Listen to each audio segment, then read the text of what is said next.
جو مقام جبل رحمت کو مل گیا، جو مقام جبل احد کو مل گیا، وہ باقی پہاڑوں کو تو نہیں ملا نا۔ اسی طرح زمین سے پانی ابلتا ہے، چشمے، نہریں، دریا، سب کا خالق اللہ ہے، لیکن جو مقام و مرتبہ چشمہ زمزم کو مل گیا وہ باقیوں کو تو نہیں ملا۔ تو اس طرح اللہ نے مقام اور مراتب الگ الگ رکھے ہیں۔ تو اب ایک قول بلکہ ملفوظات حضرت امیر ملت حضرت قبلہ پیر سید جماعت علی شاہ صاحب رحمۃ اللہ تعالیٰ علیہ محدث علی پوری، ان کے اور اسی میں فرمان شامل ہے امام جلال الدین سیوطی علیہ رحمہ کا مراتب کے فرق کے بارے میں۔ تو بس وہی میں نے آپ حضرات کے سامنے رکھنا ہے، اس کے بعد پھر انشاءاللہ دستار اور تقسیم اسناد۔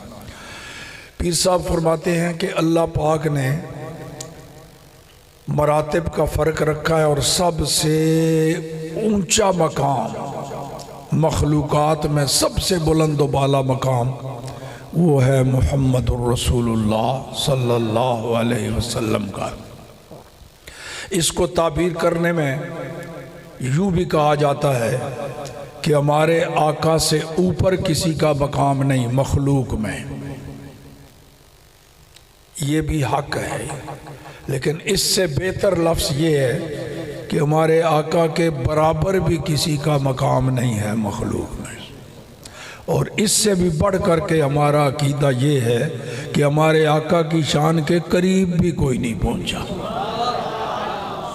جیسا امام بصیری علیہ رحمہ نے فرمایا، فاق النبیین فی خلق و فی خلق ولم یدانوہ، لم یصابوہ نہیں فرمایا، ولم یدانوہ فی علم ولا کرمی۔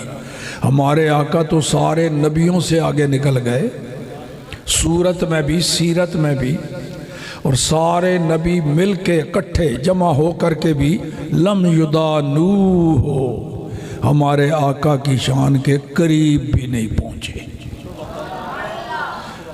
تو وہ پیر صاحب کا جو ملفوظ ہے پیر سید جماعت علی شاہ صاحب کا، وہ یہ ہے کہ عام مخلوق سے عظمت اور فضیلت بیان کرتے کرتے کرتے کرتے جہاں حد ہو جاتی ہے، اس سے اوپر صرف رب کریم، وہ ہے مقام محمد الرسول اللہ کا۔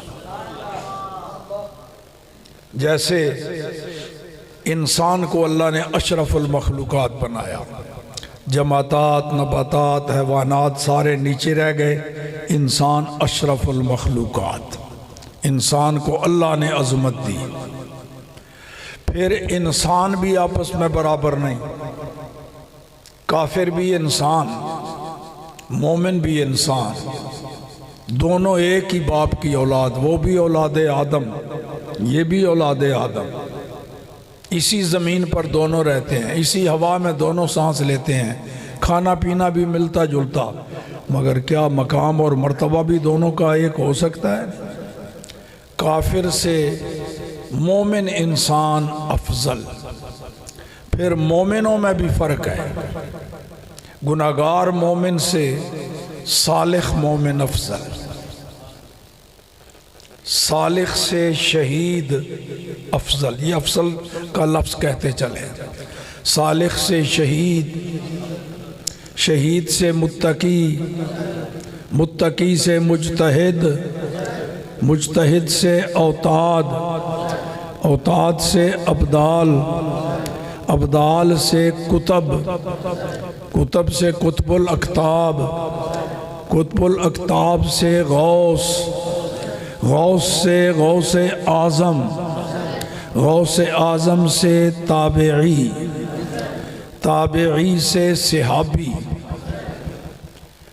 اب ہر صحابی جنتی ہے،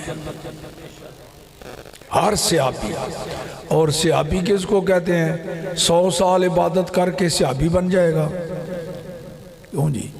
کروڑوں روپے اللہ کی راہ میں خرچ کر کے کوئی صحابی بن جائے گا؟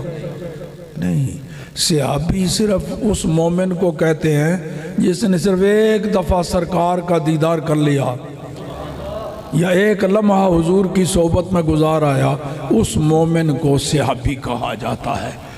تو سب سے اوپر مقام ولیوں میں ہے صحابی۔ کوئی غوث